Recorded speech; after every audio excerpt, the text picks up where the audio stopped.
Bago matapos ang taong 2023, ito yung last client ko na nireband ko, mga sis.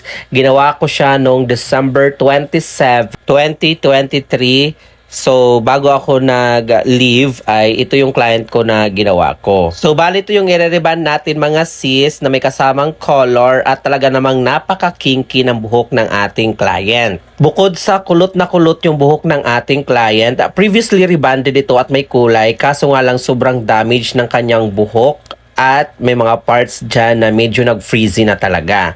At talaga namang nag-uumapaw tayo ngayon sa biyaya sa buhok ng ating client, mga sis, dahil bukod sa kinky na nga ang kanyang hair, damage pa yung buhok niya, lalong-lalo na yung parts na dating na-reband at may kulay. At dahil reband with color and treatment ang papagawa ng ating client, so bago ako nag-proceed sa rebanding process ay inuna ko muna yung kanyang hair color.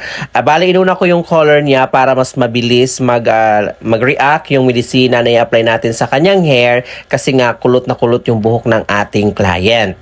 Then after ma-process yung kanyang hair color, mga sis, nag-proceed naman ako sa rebanding process. Medyo risky na yung ganitong procedure, mga sis, ng rebanding na nauna yung hair color natin plus damage na yung kanyang previous reband na may color. So kinakailangan na extra careful tayo dito sa ating ginagawa. So reminder lang, mga sis, hindi ko sinasuggest ha, lalong-lalo na sa ating mga viewers na nagdi-DIY na wag nyo po itong susubukan. Bali, ang ginawa ko dyan sa ating application ng rebanding cream 1, wet application, din hinaluan ko ng hair fresh treatment yung ating pang reband. And after ma-process ang rebanding, mga sis, pinatuyo namin, then sinunod namin yung aming pag-iron. Din ito na yung result ng buhok ng aming client after namin siyang ma-iron. So super straight na siya dyan, shiny and smooth na yung buhok ng ating client.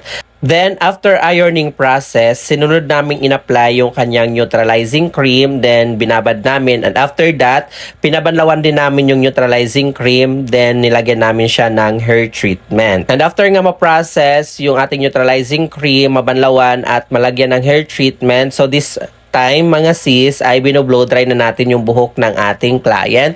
So, check natin yung kanyang buhok or yung kanyang reband kung naayos ba or na-address natin yung problema ng ating kliyente, at syempre hindi mawawala dyan yung ating after wash result, mga sis. So medyo fast forward ko na lang yung ating pagpapatuyo dito, mga sis, kasi mahaba yung video na to para makita rin nyo kung naayos po ba natin yung buhok ng ating client, kasi during pagpapatuyo ng buhok ng ating client sa last pagbo-blow dry, doon natin makikita kung naayos po ba natin yung buhok ng ating client. Pero dito, syempre makikita nyo naman na habang binoblow dry natin ay malaki yung changes ng buhok ng ating client from kinky na may kunting damage.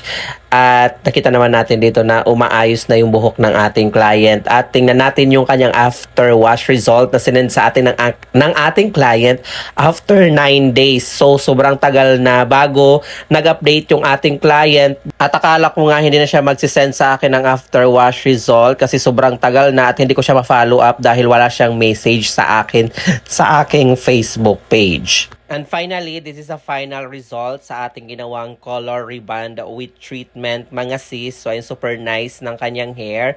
Mostly yung kanyang hair color na nilagay natin. Bali, yung color na, yung shades ng color na ginamit natin is chestnut brown, which is very nice siya tingnan. And syempre, straight na straight yung buhok ng ating client. So, check naman natin yung kanyang after wash result after 9 days na sinend sa atin ng ating client.